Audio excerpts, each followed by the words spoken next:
अस्सलाम वालेकुम रहमतुल्लाहि व बरकातुहू। आपने देखा होगा कि एक झूठा दावा करने वाली एक मलऊना सामने आई है जो कि फ़ैसलाबाद की रहने वाली है। इस तरह की हरकतें दूसरे तीसरे साल चौथे साल होती रहती हैं। क्यों होती हैं? ये सिर्फ़ और सिर्फ हमारे कानून की वजह से होती हैं कि हमारा जो पाकिस्तान का कानून है वो जो है इस तरह के जो लोग होते हैं उनको सज़ा नहीं देता, जिसकी वजह से हर दूसरे साल ये मामला होता है। तो कुरान ने तो ये फ़ैसला सुना दिया है कि आखिरी नबी हुज़ूर नबी करीम सल्लल्लाहु अलैहि वसल्लम, उसके बाद कोई नबी नहीं आएगा, जो आएगा वो ज़िंदीक होगा, मलऊन होगा।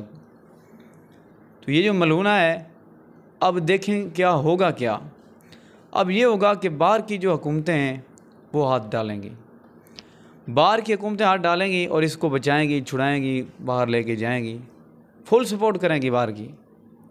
और ये जो हमारे हुकूमती नुमाइंदे हैं, ये क्या होगा, ये बिक जाएंगे, ये बिक जाएंगे, ये उसको बाहर भेज देंगे। अरे तुम उनको यहाँ इधर सज़ा दो उसको, उसने यहाँ जो है गुस्ताखी की है, इतनी बड़ी जो है गुस्ताखी की है उसने। तो देखिए फिर क्या होता है, जब ये हुकूमतें सज़ा नहीं देती, हुकूमत सज़ा नहीं देती, अदालतें सज़ाएं नहीं देती, फिर क्या होता है, फिर अवाम जो है, अवाम ख़ुद फ़ैसला करती है, फिर अवाम को कदम उठाना पड़ता है। तो अवाम मजबूर हो जाती है, अवाम क्या करे। फिर ये कहते हैं, फिर ये हुकूमतें कहती हैं, अदालतें कहती हैं, ये जी ये फ़लाँ ग्रुप दहशतगर्द है, फ़लाँ ये है, फ़लाँ वो है। अरे तो अदालतों में इंसाफ होगा तो ये क्यों ऐसा मामला पेश आएगा? अवाम जो है क्यों कानून में हाथ में लेगी?